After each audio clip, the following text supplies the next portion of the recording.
भैया हम संजीव सिंगल बेला आप सभी तमाम भोजपुरिया समाज के बार बार प्रणाम करतानी। आज के हमार एगो गाना ए दहेज पर बेटी बचाओ अभियान जौन प्रधानमंत्री जी के चल रहा वही पर हमारे एगो प्रस्तुति बा। अगर हमारी प्रस्तुति अच्छा लगे तो अपन आशीर्वाद देव लोगन। ले लो अवतार एक बार देवी मैया, ले लो अवतार एक बार देवी मैया। दिनों दिन पाप बढ़ल जाता ई दुनिया, जुल्म के रहिया बजाता ई दुनिया, जुल्म के रहिया बजाता ई दुनिया, जुल्म के रहिया बजाता।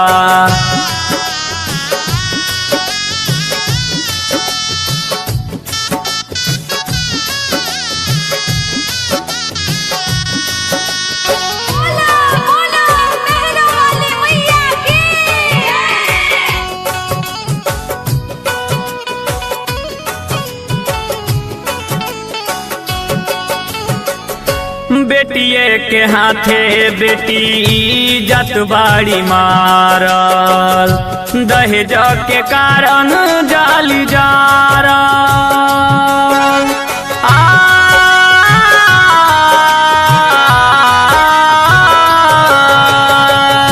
बेटिए के हाथे बेटी जत बाड़ी मारल, दहेज के कारण जाली जारल।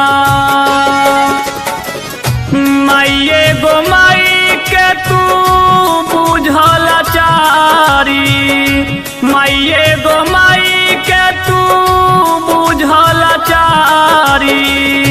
लोगवा के कुछु ना बुझाता ई दुनिया,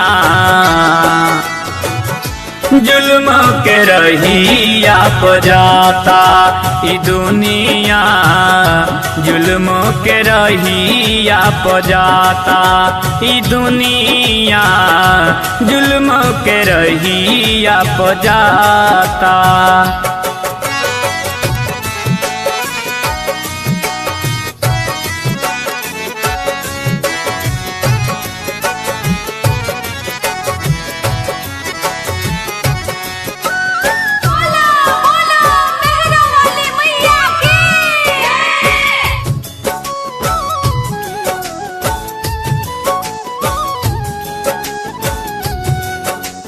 Presented by Sohrab Music.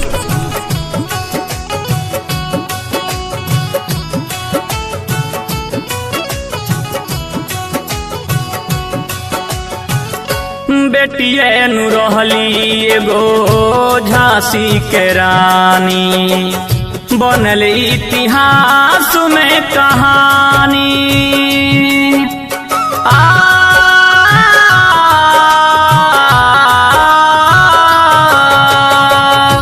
बेटिए नु रहली एगो झांसी के रानी, बनल इतिहास में कहानी।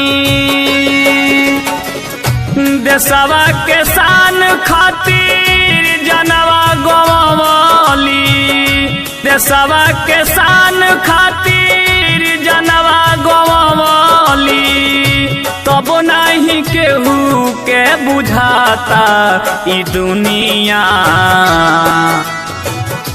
जुल्म के रहिया बजाता ई दुनिया, जुल्म के रहिया बजाता ई दुनिया, जुल्म के रहिया बजाता।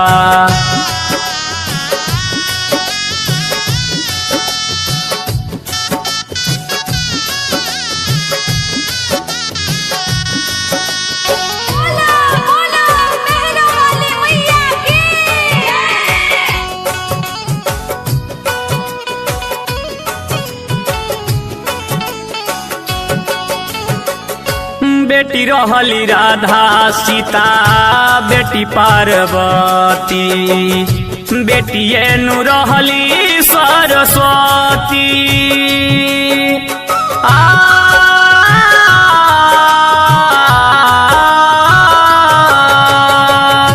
बेटी रहली राधा सीता बेटी पार्वती बेटिए नु रहली सरस्वती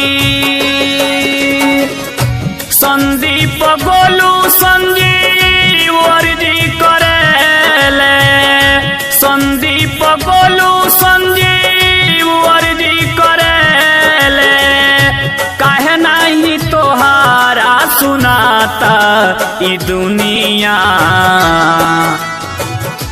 जुल्म के रहिया पजाता ई दुनिया जुल्म के रहिया पजाता ई दुनिया जुल्म के रहिया पजाता।